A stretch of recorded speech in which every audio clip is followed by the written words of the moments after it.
Ya, kadang-kadang sembako, kadang ada juga kurban, ada juga eh, akekah mereka kirim. Jadi ketika ada akekah, pesantren mana nih? Kita misalnya pernah di beberapa pesantren dia alhamdulillah udah mengelola kambing, mengajarkan santrinya di wakaf produktifnya itu kambing. Ya kita beli di situ akekahnya, dilaksanakan di situ, dimakan oleh santri situ. Oh iya.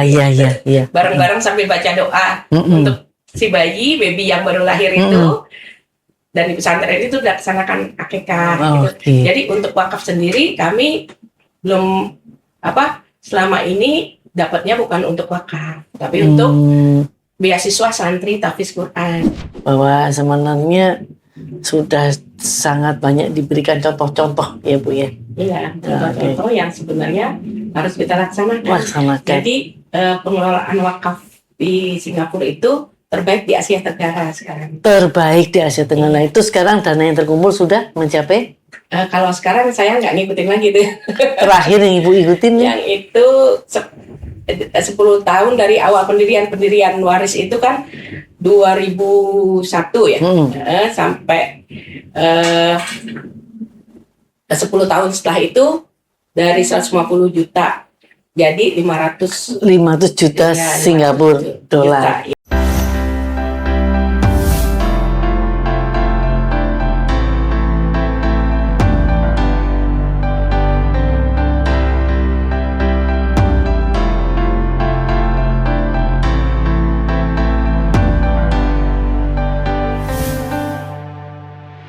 Assalamualaikum warahmatullahi wabarakatuh. Para pemirsa TV Masyumi dan Mata Lempat dimanapun berada, bersama saya kembali Utari Sulistyawati. Kali ini kita mendapatkan tamu istimewa, yaitu Ibu Leily Yunita SSSAK MWCWC. Nah, ini beliau ini hari ini alhamdulillah bisa hadir di studio TV Masyumi di tengah kesibukan yang luar biasa. Nah, mari kita sapa. Assalamualaikum Ibu. Waalaikumsalam warahmatullahi wabarakatuh. Iya, Ibu Leily, ini saya pernah ya kita mendengarkan semua penuturan Ibu ya mengenai wakaf produktif ya pada waktu miladnya Muslimat Masyumi ya yang ke-80 dan bangkitnya setahun gitu ya. Nah, ini tentu banyak ya pemirsa ingin mengetahui apa itu wakaf produktif. Nah, ini kita ingin menggali lebih dalam lagi Ibu Leily. Jadi Ibu Leily ini bagaimana sehari-harinya di mana Mbak, di Indonesia apa di Singapura nih, bisa diceritakan? Ya, alhamdulillah kami dapat rezeki dari Allah untuk bolak-balik Jakarta Singapura gitu. Alhamdulillah ya, rata-rata per 2 pekan. 2 pekan di Singapura, 2 pekan di Jakarta, di Indonesia, khususnya ya Jakarta dan sekitarnya. Gitu. Oh begitu ya Bu. Jadi udah rutin udah berapa tahun Bu? Betina? Sejak tahun 2000 ya, Insya Allah. Insya Allah sudah hampir 26 tahun ya. Nah, jadi misi tentang wakaf produktif. Jadi kami memberikan literasi tentang wakaf produktif ke pesantren-pesantren atau lembaga zakat dan wakaf yang ada di Indonesia. Kan banyak ya, hampir 500 lebih setahu saya lembaga wakaf itu. Jadi kayaknya harus diberi literasi tentang wakaf produktif apa. Jadi wakaf itu sebenarnya tidak harus diam di tempat. Jadi bukan harus 3M, masjid, makam, dan madrasah.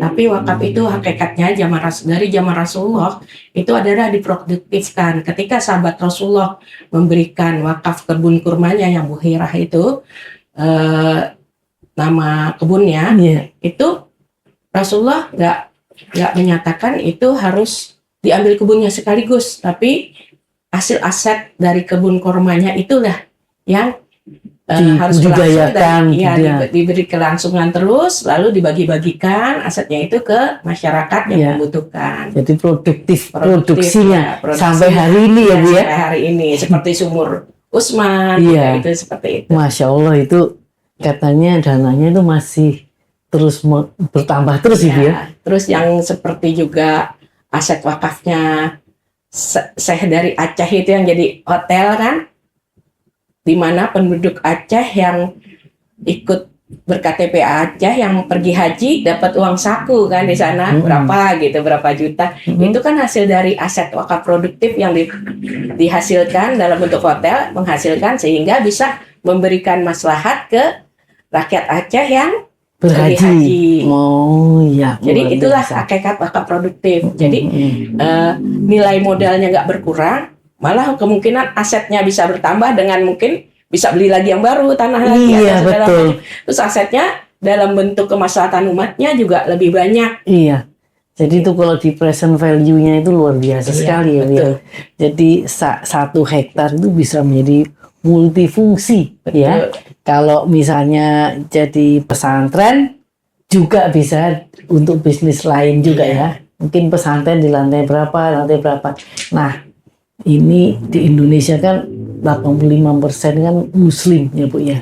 Nah, tetapi praktek mengenai cara pengelolaan wakaf itu memang kalau dilakukan lebih produktif dan lebih inovatif itu akan sangat luar biasa Ibu ya. Bahkan bisa saya nggak kebayang sekarang kita lihat organisasi Islam Muhammadiyah aja seperti itu ya. Kalau toh ya wakaf yang kata Ibu 500 ini bisa puluh kali lipat nih. Betul. Nah, metodenya Ibu bagaimana Bu cara mendidiknya itu? Ya, kita mengadakan literasi kadang-kadang dengan buat pelatihan. Kemarin selama 3 hari di Puncak. Jadi kita beli literasi tentang wakaf dulu, ada ceramah, sampai di sesi terakhir peserta itu harus bikin ide apa yang belum orang buat untuk memproduktifkan wakaf yang ada di pesantrennya masing-masing. Oh iya, Kemarin seperti itu. Atau kitanya datang ke sana, itu kita free, kita datang aja tanpa yang penting mau terima kami, tidak, kita mau literasi atau menerangkan tentang wakaf produktif, ternyata ada pesantren yang nyambut gitu kan, seperti itu aja. Jadi kita silaturahim juga. Jadi karena ini penting, karena Indonesia ini sebenarnya negara kaya ya, punya SDM yang banyak juga, manusianya banyak, SDA-nya juga Masya Allah nggak terhitung. Kepingan surga yang dilempar ke bumi itu adanya di Indonesia gitu. Nah itu kalau nggak didaya gunakan maksimal gitu, asetnya sayang, terbengkalai. Sedangkan sebenarnya banyak tanah juga yang masih terbengkalai gitu ya. Aset wakaf di Indonesia itu sampai jutaan hektar sebenarnya. Udah diwakafkan, udah jelas diwakafkan ke KUA. Kalau di sini KUA ya, ikrar wakafnya di Indonesia tuh melalui KUA. Nah itu banyak terdaftar tapi terbengkalai. Ada yang memang udah dijadikan pesantren tapi persyaratannya ternyata kosong, pengelolaannya nggak baik, akhirnya bubar. Atau dibiarkan begitu aja karena nggak ada yang mengelola gitu. Atau ada yang mengelola tapi jadi milik keluarga, itu kan salah lagi. Iya Bu. Gitu. Jadi kita memberikan literasi yang baik tentang bagaimana menjalankan aset wakaf. Aset wakaf itu tidak boleh berkurang, tidak boleh dijual belikan, tidak boleh diwariskan. Kalau berkurang itu yang bertanggung jawab adalah nazir sebenarnya. Nazir itu yang bergelar biasanya CWC, itu dia. Itu gelarnya nazir. Wah, ini luar biasa para pemirsa. Jadi Kader Masumi seluruh Indonesia mungkin punya juga tanah wakaf di masing-masing daerahnya. Nah ini kalau dengan Ibu Leili kita menyediakan satu lembaga pelatihan wakaf atau yang disebut wakaf produktif, itu kan luar biasa sekali Bu. Saya nggak bisa ngebayang ini Luar biasa banget. Jadi sentuhan manajemen modern juga ya Iya, kali Ibu betul. ya. Dan juga mungkin Ibu juga memberikan pelatihan bagaimana sehingga pesantren itu bersih, rapi dan nah ini kan Iya. juga perlu ya. Iya, betul. Soal higienis, soal wah ini luar biasa Bu, multiplier efeknya saya nggak bisa ngebayang. Berapa timnya Ibu, berapa orang ini? Kalau di sini kami ya berdua aja. Berdua. Berdua paling ada tim Oh. IT itu anak muda, kita jarak jauh rata-rata. Jadi mereka sekali-sekali aja terjun langsung ketika pelatihan. Tapi untuk sehari-hari kami berjalan dari satu daerah ke daerah lain itu mereka jarak jauh. Kami minta surat apa nanti kan zaman sekarang gampang ya. Bisa Iya, dikirim betul. PDF-nya, kita print di mana. Oh, Gitu, Masya gitu. Allah. Jadi artinya kan kalau kita datang kepada satu pesantren yang masih tradisional, Iya. itu kan berarti ada pelatihannya bertahap tuh Bu. Iya, betul. Nah, apakah ikut pelatihan itu ada biayanya juga Bu? Kemarin sih ada biaya karena memang kita di hotel lah mengadakannya ya di hotel. Sebenarnya itu juga ada subsidi dari kami cukup banyak daripada jadi saat itu kita untuk hotelnya aja itu 1,6 per 3 malam. Tapi untuk selebihnya untuk pemateri, seminar kit segala macam itu kadang-kadang kami mengeluarkan uang sendiri, malah yang kemarin Masya cukup Allah. besar gitu. Ya ini apakah Ibu ada kerjasama dengan pesantren besar Hidayatullah atau Sidogiri atau Gontor itu ada nggak Bu? Belum, karena kita ngelihat Gontor kelihatannya udah bagus Sudah bagus. di wakafnya. Terus kalau Hidayatullah kita kerjasama kalau setiap Ramadan ya, yang di Kamal itu di apa? Madu ya? Muara Karang apa? Oh, Apa? Muara Di Karang. Jakarta, Banten ya maksudnya apa? Iya. Muara Karang apa Jakarta? Itu di wilayah itu kami biasa mengantarkan kadang-kadang sembako. Itu salah satu udah rekanan kami. Walaupun bukan yang di NTT, kalau NTT itu rutin. Kalau ini ada sisa kuota lah, anggap ada sisa sembako dari NTT kita kirim ke pesantren rekanan di Jawa, namanya kita sebut ini Jawa ya, semuanya Iya. Jakarta semua. Nah ini kan untuk misalnya yang kita mau set up pesantren ya, misalnya mereka nggak ada dana ya, tapi kita lihat tanahnya itu produktif sebenarnya, bisa ditanam, bisa jadi agribisnis gitu. Nah terus permodalannya bagaimana Bu? Modalan itu ada beberapa macam. Memang ada investasi murni atau ada orang yang berwakaf uang lagi untuk modal memproduktifkan tanah yang tadi udah jadi wakaf, atau ada wakaf itu dua macam. Ada yang muabad, yang abadi, udah ngasih uang misalnya 1 juta, udah saya nggak minta lagi, udah seumur hidup untuk wakaf itu. Ada yang temporary, jadi sementara. Minimal itu regulasi di Indonesia, minimal itu sekarang 5 tahun. Jadi saya ngasih uang buat wakaf 1 juta nih, tapi 5 tahun lagi saya minta modalnya itu yang 1 juta dikembalikan. Jadi yang diputar lagi nanti tuh hasil wakaf yang hasil Oh, putaran. jadi ada investor juga ini Bu ya? Ya. Oke, jadi dia tahu tanah itu tanah wakaf ya. Ya. Mau dibikin apa proyek mau dibikin apa berarti ini melatih dalam hal planningnya ya. Oh begitu. Jadi ini juga membuka peluang bagi pesantren-pesantren yang kadang-kadang memang tanah wakafnya cukup luas Bu ya. Ya, betul. Tapi mereka nggak tahu tergerak dan buat mungkin apa, gitu. iya dan mereka tentu juga perlu modal awalnya. Nah, ini boleh saya tanya Ibu mendapatkan permodalannya ini dari mana? Kalau kita untuk modal wakaf, memang sebenarnya nggak ada yang rutin karena kita nggak pernah buka kenceleng wakaf seperti NGO yang ada gitu. Jadi ketika per project aja gitu, per project aja kita kirimkan. Misalnya saya mau buat wakaf rest area di Cianjur gitu, misalnya kan ada tanah wakaf di Cianjur yang akan diserahkan kepada kami, itu udah wakaf. Nanti itu apa ya kira-kira yang layak di situ, kita nanti biasanya Abi Ahmad yang tahu tuh, kan beliau pembisnis ya awalnya, jadi kalau istilah Cina tahu feng shui-nya Iya. apa nih gitu. Iya, Nah itu itu makanya Ahmad tuh yang tahu tuh. instingnya itu. Ya ini nih bagusnya buat rest area misalnya. Oh ini buat apa? Nah nanti project itu ketika sama wakif yang berwakaf itu kita tawarkan juga kami mau buat rest area di sini harus izin ke wakif juga walaupun dia udah serahkan, udah putus kan. Wakaf itu terputus bukan miliknya lagi, tapi kita izin tetap. Ini mau buat apa? Kami buat rest area boleh ya. Ketika diizinkan, kita buat tim orang sana sendiri. Nggak harus kita, nanti kan bukan pelaksananya kita. Kita cuma konseptor aja, ya kan? Nah, nanti kita terserah nanti dia mau buat proposal kemana, mau pakai rekening kita boleh, rekening dia boleh. Nah nanti kita bantu carikan juga gitu. Jadi sama-sama mencari, tim sana, yayasan sana, kami sama-sama mencari. Iya. Dan nanti dibuatlah ide tadi sehingga jadi real gitu. real menjadi konkret ya. Iya. Nah ini waktu itu saya mendengar bahwa Ibu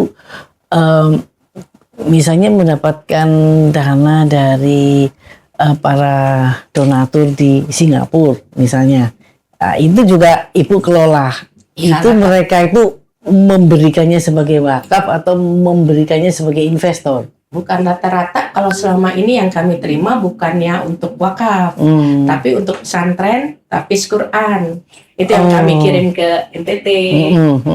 Ya kadang-kadang sembako, kadang ada juga kurban, ada juga akekah mereka kirim. Jadi ketika ada akekah pesantren mana nih kita misalnya pernah di beberapa pesantren dia alhamdulillah udah mengelola kambing, mengajarkan santrinya di wakaf produktifnya itu kambing ya kita beli di situ akekahnya dilaksanakan di situ dimakan oleh santri situ. Oh iya.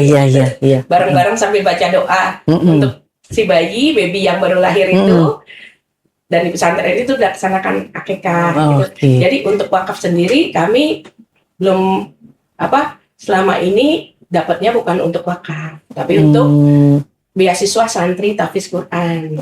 Untuk wakaf itu tadi per momen, per project. Oh iya. Nah, tadi Ibu menceritakan ini manajemen wakafnya di Singapura itu tadi yang Ibu ceritakan dari berapa tahun uangnya sampai menjadi sekian itu coba bisa dijelaskan lagi. Manajemennya sendiri itu memang kalau di sana kan trustnya tinggi dan amanahnya juga tinggi ya. Jadi dari kenapa bisa secepat itu asetnya naik gitu kan, yang dikelola oleh waris itu karena amanah mereka. Terus penataan manajemennya juga baik. Yang masuk ke sana orang-orang profesional di bidangnya. Jadi nggak KKN sama sekali. Kalau di sini kan susah ya. Kadang-kadang nggak bidangnya dimasukin juga gitu. Jadi nggak pas. Kalau di sana kan yang memang ahli arsitek atau teknik sipil dia nanti ambangin buildingnya. Terus yang ahli keuangan memang mereka rata-rata lulusan dari luar negeri gitu kan. Nah itu mereka yang manajemen keuangannya. Terus sama kepercayaan masyarakat sangat tinggi karena memang amanah. Uang sekecil apapun itu sampai gitu. Jadi para profesional itu digaji atau digaji? Wow. Karena kan mereka jadi perusahaan. Nah, iya, maksudnya digaji dari hasil, bukan dari wakaf, dari hasil aset wakaf yang diproduktifkan. Hasilnya yang nggak boleh. Iya. Jadi sama kayak zakat. Kalau zakat kan masih ada jatah amil ya. Amil tuh boleh ngambil. Kalau wakaf itu nggak boleh diambil. Tapi hasilnya itu yang digunakan untuk menggaji. Iya. Singapura kan lahannya terbatas, Bu. Iya. Tapi kok bisa itu bagaimana? Karena dibangunnya ke atas. Oh. Di bawahnya masjid. Tadi kan iya. Di atasnya di orchard itu, di atas atasnya hotel, kantor. Ada juga di Bengkolen. Di Bengkolen itu aset wakaf juga yang diproduktifkan. Ada perumahan juga, apartemen juga, gitu. Oh, jadi dibalik. Ke atas. Jadi dibalik kita melihat ya Singapura gitu kan udah sangat modern kotanya itu. Di balik itu ada kegiatan agamanya luar biasa ya. Luar biasa. Luar biasa berarti Bu.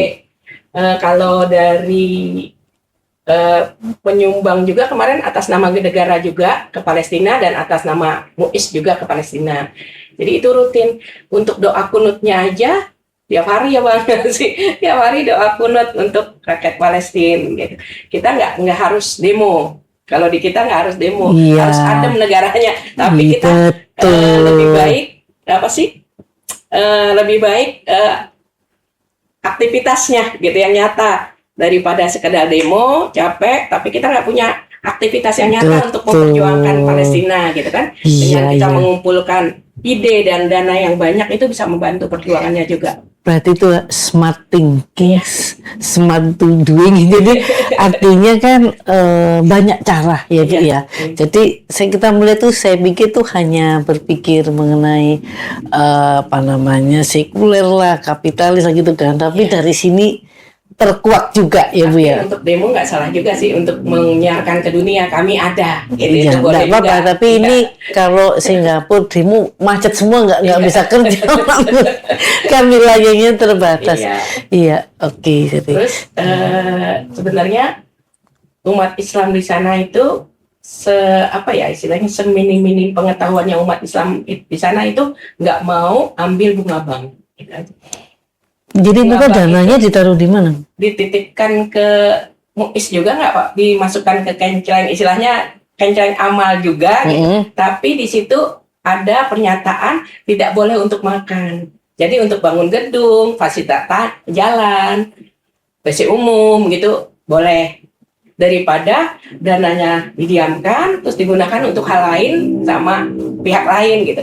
Lebih baik digunakan oleh Muslim dan untuk kepentingan umum. Jadi misalnya ini Bu, punya uang, uangnya nggak taruh di bank.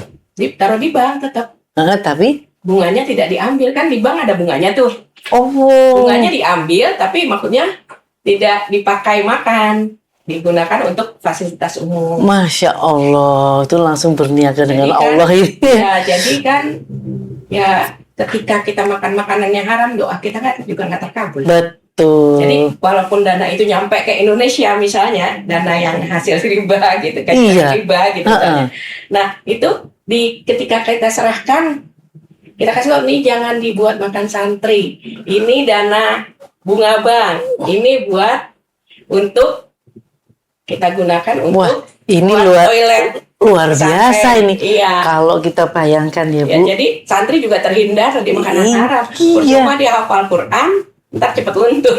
Nah, iya kan kalau di sini Bu, orang mau di bank aja ya bunganya orang Muslim malah seperti kayak gitu. Wah itu nggak bisa terbayangkan Bu. Berarti itu namanya bisa sangat membantu banyak orang untuk menggerakkan ekonomi, bisa itu Bu ya? Boleh ya? Boleh. Jadi kalau misalnya dia buka untuk membuka lapangan kerja apa itu bisa ya? Oke. Yang penting jangan makanan. Buat makanan, buat fasilitas umum. Misalnya ya beli lahan buat nanti dibikin food court itu boleh. Dananya dibuat lahan, diberikan lahan kan, bangunan gitu kan, untuk jadikan food court. Jadi ini kalau seperti itu memang harus ada yang ngurus sendiri Bu. Iya. Bentuknya apa kalau di Singapura Bu? Di Singapura ya semua under MUIS. Under MUIS. Iya. Kalau di Indonesia ini belum ada ini. Khusus penampung dana riba. Iya betul. Jadi ini kan membuka pikiran bahwa bapak-bapak ibu-ibu yang merasa nggak enak juga ya selama ini kita mendapatkan bunga bank padahal itu tidak boleh. Nah ini kalau di bank kan pasti ada hitungannya, sudah terhitung. Nah ini kalau ada lembaga seperti MUIS seperti itu, wah itu luar biasa Bu. Nggak terbayang saya. Jadi misalnya ada banyak lahan-lahan di desa atau apa itu akan jauh lebih maju ya. Bisa buat kolam atau apa segala macam. Bangun sekolah. Sekolah di Indonesia banyak yang rusak tuh katanya. Iya deh, berarti mungkin karena kurang kesadaran itu bagaimana mengolah bangun jembatan itu. Iya luar biasa. Itu fasilitas umum kan. Iya, nanti kan artinya di situ perannya langsung lah umat Islam itu kan. Berarti nanti kalau dibelikan fasilitas umum itu haknya siapa Bu? Haknya umum. Punya misalnya kita berikan bangun di daerah Bogor. Jembatannya ya itu punya Pemda Bogor. Kita serahkan gitu, Bu. Ya untuk bangun jembatan Masya Allah, gitu. luar biasa. Saya jadi ingat Khadijah dulu kalau mau ke sana, kalau enggak bisa ke Badan Nabi kan, tulangnya itu kan bisa untuk jalan. Ingat Bu cerita itu. Saya jadi terpikir itu bahwa sebenarnya sudah sangat banyak diberikan contoh-contoh ya Bu ya. Iya, contoh-contoh yang sebenarnya harus kita laksanakan. Jadi pengelolaan wakaf di Singapura itu terbaik di Asia Tenggara sekarang. Terbaik di Asia Tenggara. Itu sekarang dana yang terkumpul sudah mencapai? Kalau sekarang saya nggak ngikutin lagi tuh. Terakhir yang Ibu ikutin yang itu 10 tahun dari awal pendirian waris itu kan 2001 ya, sampai 10 tahun setelah itu dari 150 juta jadi 500 juta ya, Singapura dolar. Ya. Caranya memang harus sering meliterasi masyarakat ya, dan juga terutama lembaga-lembaga wakaf NGO di Indonesia. Terus bisa juga kerjasama dengan kan Kementerian Agama tuh ada di daerah juga ya. Kalau setahu saya, iya Kakak semua ada, sampai ya, kita ada di daerah, ya bentuk KUA segala macam. Iya. Sebaiknya sih harus ada pelatihan global untuk Indonesia gitu. Jadi untuk menyadarkan. Jadi memang harus ada kemauan juga dari pemerintah, tetapi dari ormas-ormas Islam itu loh Bu. Kalau dia digerakkan tuh buat statement, tapi ya tentu pemirsa kita juga ingin Mas Umi juga memiliki inisiatif yang seperti itu Bu ya.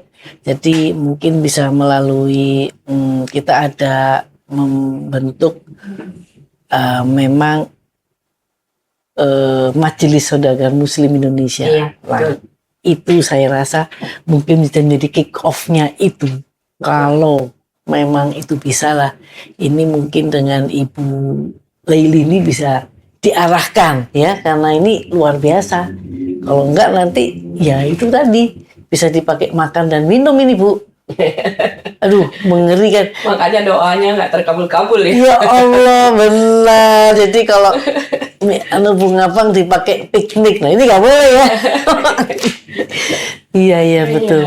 Terus mungkin sekali-sekali dari Mas Yumi gitu ya Kak, bisa juga gitu ya studi banding sama tentang wakaf gitu, bagaimana pengelolaan wakaf sehingga di Mas Yumi itu nggak mengandalkan dana-dana kan partai atau ormas ya, yayasan kan perlu dana ya untuk bergerak. Tapi kalau kita selalu mengandalkan donatur itu akan berat. Manusia diminta terus belum tentu senang. Allah doang yang diminta terus. Allah aja yang diminta terus suka senang gitu kan, malah senang. Oh umatku hambaku masih ingat dengan saya gitu. Tapi kalau orang diminta terus kadang-kadang kan malah kesel gitu. Nah, dengan sistem wakaf produktif kita menghindari itu. Sehingga kita punya usaha yang menghasilkan, bisa menjalankan suatu organisasi gitu. Jadi kalau misalnya kita punya aset wakaf produktif yang memadai, walaupun ada orang tetap gimana juga memang yayasan atau organisasi memang menerima sumbangan, cuma donasi gitu. Tapi ada baiknya kita punya backup lain, itu dia. Iya betul. Jadi itu akan secara kontinu ya, kontinu dan kemudian bisa berkembang kemana-mana itu Bu. Iya betul. Masya Allah. Oke, luar biasa para pemirsa. Apa yang disampaikan Ibu Leili ini membuka satu celah baru yang di Indonesia ini nanti kalau kita berhitung itu dananya seharusnya lebih besar dari Singapura ya? Iya. Dengan luas lahan, luar biasa kita SDM dan SDA-nya yang luar biasa. Iya, akan sangat luar biasa. Jadi misalnya juga ada tanah-tanah keluarga ya, kan ada tanah-tanah itu ada juga yang untuk wakaf atau apa. Ini akan menjadi sesuatu kebangkitan ekonomi yang luar biasa, dan tentunya itu akan sangat mendapatkan ridha Allah itu ya. Jadi akan banyak jalannya untuk lebih baik ya. Nah ini buktinya di Singapura saja dalam 10 tahun dari 150 juta dolar menjadi 500 itu aja tahun 2011-an ya. Iya. Nah, bagaimana sekarang ini? Tentunya sudah berlipat-lipat ya. Iya. Oke, jadi mungkin Ibu sebagai closingnya ada yang mau disampaikan kepada muslimat atau seluruh? Iya, alhamdulillah untuk Nggak ada, untuk kamar. seluruh organisasi, partai, yayasan, ormas ataupun yayasan, nggak apa-apa, kami bersedia juga diundang untuk meliterasi tentang wakaf, atau bisa juga membaca. Zaman sekarang banyak ya di buku-buku, tapi kalau EA kurang lengkap kalau saya lihat itu tentang wakaf produktif. Di Indonesia juga wakaf produktif ini baru tergiat gitu ya, kurang lebih tahun 2009 baru pencerahan pertama, dan setelah COVID itu baru running rata-rata. Itu yang pengamatan saya di NGO wakaf di Indonesia. Mudah-mudahan dengan berkolaborasi dengan beberapa yayasan juga bisa bentuk wakaf produktif, atau yayasan masing-masing atau organisasi masing-masing melakukan wakaf produktif, sehingga kita menjadi organisasi yang tangan di atas, bukan tangan di bawah. Justru kita juga bisa juga menjadi organisasi yang memberikan wakaf lagi ke lembaga lain. Mudah-mudahan seperti itu. Luar biasa. Jadi pemirsa, jadi kita tadi belajar nih ya, belajar singkat tapi emang ini luar biasa banget. Jadi saya harapkan apa yang kita sampaikan ini benar-benar dicatat ya pemirsa. Bukan Kadir Mas Yumi. Mungkin ini juga nanti kalau Ibu Leili datang ke Indonesia, kita bisa bincang-bincang lagi ya Bu ya. Atau mengadakan pelatihan tentang wakaf. Nah, ya. boleh, luar biasa. Jadi kita ini secara non formal nih sudah membuka ini peluang ya. Jadi siapa yang mau belajar mengenai wakaf produktif ya, karena mungkin mendapatkan dari orang tuanya apa, bingung mau gimanain ya, padahal banyak sekali peluangnya. Nah, bisa menghubungi Mas Yumi, kita akan membuka pelatihan mengenai wakaf produktif bersama Ibu Leili. Demikian Bu Leili, saya mengucapkan terima kasih banyak atas kehadirannya, dan ini membuka peluang baru bagi kita. Demikian pemirsa, terima kasih atas perhatiannya. Wabillahi taufiq wal hidayah. Wassalamualaikum warahmatullahi wabarakatuh. Waalaikumsalam warahmatullahi wabarakatuh.